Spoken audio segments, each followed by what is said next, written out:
विशाल, ये देख।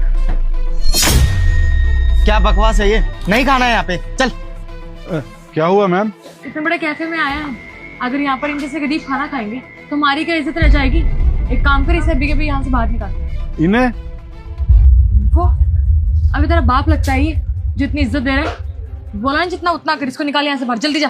अरे देखिए मैडम, आप गलत समझ रही हैं। आप आराम से बैठिए तो सही। अबे वो बुड्ढे, तू हमसे जवान लड़ाएगा? उसको देख क्या पहन के बैठा है वो, गमछा सा। और हमें देख, अबे हमारे स्टैंडर्ड का है क्या जो हमारे साथ बैठ के खाना खाएगा? भगा उसको। विशाल तू छोड़, मुझे लगता है इस बुड्ढे के बस के ना कुछ है ही नहीं। उसे तो हम जाके बताते हैं, चल। अबे वो गरीब, चल खड़ा। जी बोलिए। खुद को देखा है तूने? इतने बड़े कैफे में तो यहाँ बैठ के खाना खा रहा है। गरीब कहीं की औकात भूल गया है क्या अपनी? तेरी उम्र कैसे इतने बड़े कैफे में बैठ के खाना खाने की? औकात भूल गया अपनी? एक काम कर, अपनी दाल रोटी उठा और निकल यहाँ से, चल। आप लोगों को इससे क्या दिक्कत है? आपका रेस्टोरेंट है क्या ये? दिक्कत है? क्यों नहीं होगी दिक्कत? हम जहाँ पे खाना खाते हैं बैठ के, वहाँ पे तेरे जैसे लोग आके बैठ के खाना खाएंगे तो हमें तो खुद ही बेइज्जती महसूस होगी। और अगर मैं यहाँ से ना निकलूँ तो? देख रहा कितना बदतमीज है। इन लोगों को ना इनकी औकात दिखानी पड़ती है, ऐसे नहीं बात समझ में तो आती नहीं है। Waiter, yes ma'am. ये क्या एनवायरनमेंट बना रखा है आपने अपने कैफे का?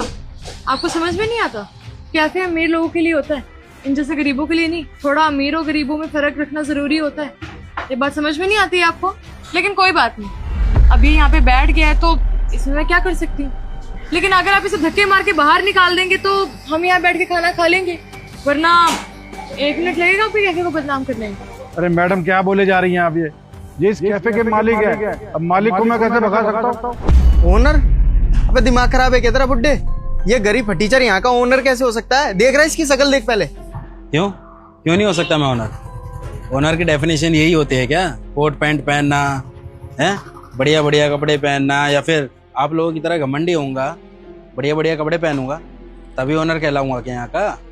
और ओनर तो कोई भी इंसान हो सकता है, बस उसके पास दिमाग होना चाहिए बिजनेस चलाने का। अब पहले के लोग जो बिजनेस चलाते थे वो तो कोट पैंट नहीं पहनते थे। पहले कहाँ होते थे कोट पैंट? कुर्ता पजामा ही पहनते थे।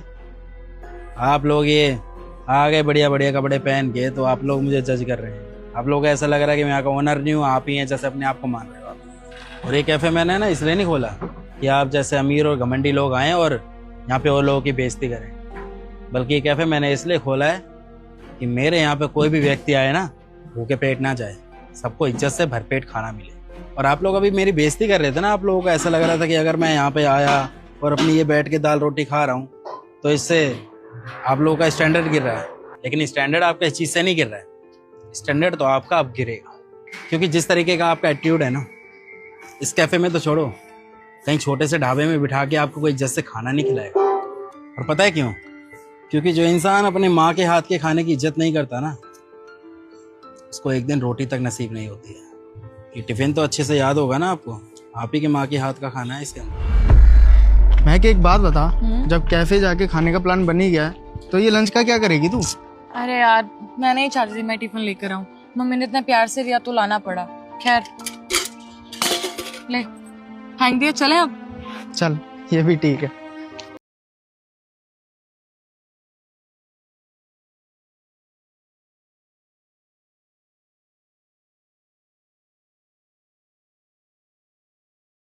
तो बस मैडम, जब आप ये टिफिन फेंक रही थी ना, तो मैंने वहां से उठा लिया था। एक बात तो सच है, जो स्वाद माँ के हाथ के खाने में है ना, वो बड़े से बड़े कैफे वाला भी नहीं दे सकता। चाहे जितना बड़ा कैफे हो या जितना बड़ा रेस्टोरेंट, कभी भी माँ के हाथ के खाने का कंपेयर नहीं है उससे। लेकिन आप लोग तो इतने ज़्यादा एडवांस हो चुके हो, इतने ज़्यादा मॉडर्न हो चुके हो कि माँ के हाथ का खाना आपको तो सिर्फ एक कूड़ा लगता है। आपने देख लिया कि माँ ने जबरदस्ती टिफिन पैक कराया तो आपने साइड में फेंक दिया और इतने बड़े कैफे में आ गए खाना खाने के लिए। और ये सब मैंने इसलिए किया क्योंकि मेरी माँ नहीं है। तो मेरी माँ जिंदा थी ना, तो मैं रोज़ उनके हाथ का खाना खाया करता था और इतना स्वाद लगता था ना मुझे उनके हाथ का खाना कि मैं बता नहीं सकता। आप लोगों की तो माँ है, बहुत खुशकिस्मत हैं आप लोग। अगर माँ आपको प्यार से खाना दे रही है ना बांध के, तो इज्जत कर लो उनकी, खा लिया करो।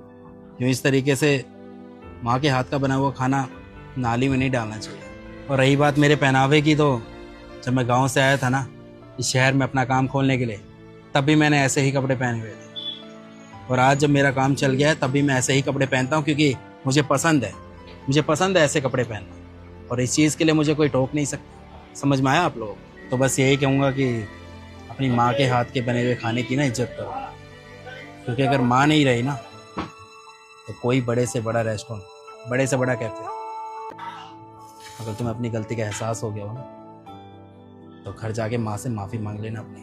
पर अगर तुम्हें नहीं खाना ना माँ के हाथ का खाना, तो उनके मुंह पे मना करो, इस तरीके से उनके खाने का अपमान मत करो। और नरेश जी, एक काम कीजिए, इस खाने को ना पैक करवा दीजिए, मैं यहाँ बैठ के नहीं खाऊंगा, अपने घर पे ले जाऊंगा, घर पे बैठ के खाऊंगा। और हाँ, इन लोगों से पूछ भी लेना कि अगर कुछ ऑर्डर करना है तो आराम से बैठ के खाएं, और अगर कुछ नहीं खाना ना तो फालतू में यहाँ बैठ के किसी और की बेइज्जती करने की ज़रूरत नहीं है इन्हें।